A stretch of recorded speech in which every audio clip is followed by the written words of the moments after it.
में हुआ तो मुझे ये 4 मिसरे याद आ रहे थे कि मुद्दत से यूं ही कच्चे मकानों पे खड़ी है, मुद्दत से यूं ही कच्चे मकानों पे खड़ी है, तहजीब तबाही के दहानों पे खड़ी है।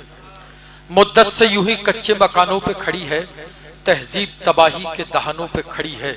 जिस कौम ने बदला था जमाने का मुकद्दर, वो कौम नजूम की दुकानों पे खड़ी है।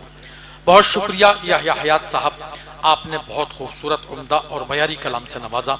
हजरात मोहतरम, जैसा कि आप हजरात बखूबी वाकिफ़ हैं कि आज की हमारी इस खूबसूरत महफिल को जो कवरेज कर रहे हैं मुल्क मीडिया से साकिब पवार साहब, जिन पूरी दुनिया में आपका ये प्रोग्राम दिखाया जाएगा। मैं चाहता हूं कि आप हजरात जिस तरह से अपनी बेदारी का सबूत पेश करते रहे हैं उसी तरह से करते रहिए, इसलिए कि बहुत तवील फहरिस्त नहीं है। आप हजरात जानते हैं कि बैरूनी और मकामी शोरा किराम के अस्माए गिरामी से आज की ये फहरिस्त सजी हुई थी।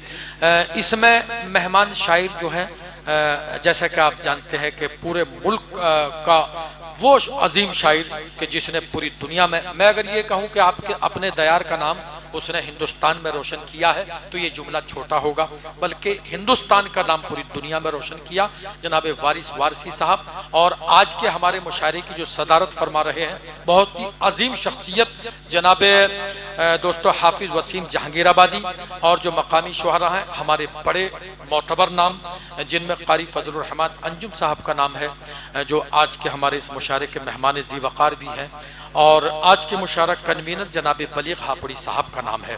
हजरात मोहतरम, मैं किसी शायर को जहमत कलाम दूं उससे कबल मैं चाहता हूं कि ज़हीर फ़िदाई की याद में चूँकि ये मुशायरा मुनक़्क़िद किया गया तो मैं उनके लिए दुआ गो हूँ कि अल्लाह उनकी कब्र को नूर से मुनव्वर फरमाए और जन्नतुल फिरदौस में उनको आला से आला मकाम अता फरमाए। उनकी साहब, जैसा कि आप हजरात जानते हैं कि बड़ी मुतहर्रिक शख्सियत हैं जिन्होंने एक किताब लिखकर साइंस और कुरान के ताल्लुक़ से, साइंस और मुसलमान के ताल्लुक़ से जो उन्होंने किताब लिखी, आज वो पूरे हिंदुस्तान में पढ़ी जा रही है और हमारी नई नस्लें उससे इस्तिफ़ादा कर रही हैं। मैं बड़े अदब व एहतराम के साथ उनसे गुजारिश करता हूँ कि वो ताज़ियती तौर पर जो ज़हीर फ़िदाई साहब के लिए कुछ अशार पढ़ेंगे वो तशरीफ़ लाएँ और अपने कलाम से नवाजें। वो करे बात तो हर लफ्ज़ से खुशबू आए, ऐसी बोली वही बोले जिसे उर्दू आए। आपके रूबरू जनाब कारी मसूद अहमद साहब। अस्सलामु अलैकुम वरहमतुल्लाहि वबरकातुहू। हमारे दरमियान उस्ताद ज़हीर फ़िदाई साहब की 2 शख्सियात मौजूद हैं।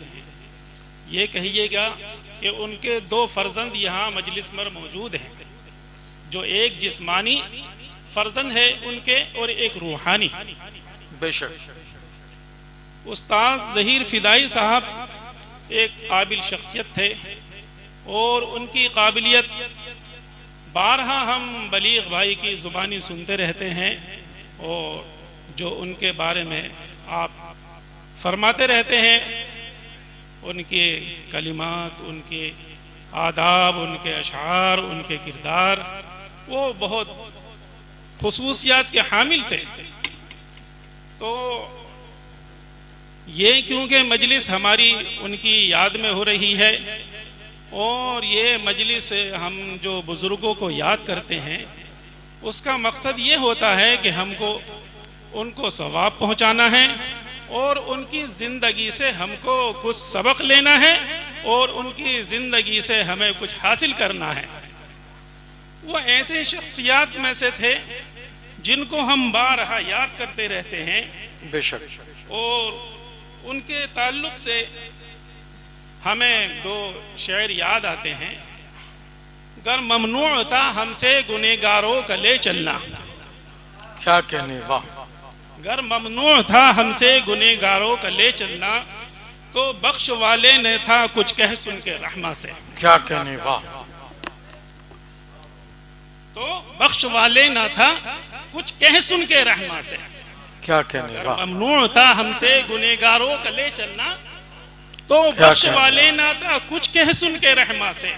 वाह। गुनाहों के सबब अगर हम नहीं थे लायक सोहबत, क्या कहने हैं, वाह। तो तन्हा इस तरह जाना भी नाज़िबा था सुल्तान से। क्या कहने, वाह वाह वाह। दोस्तों, आप थे कारी मसूद साहब जिन्होंने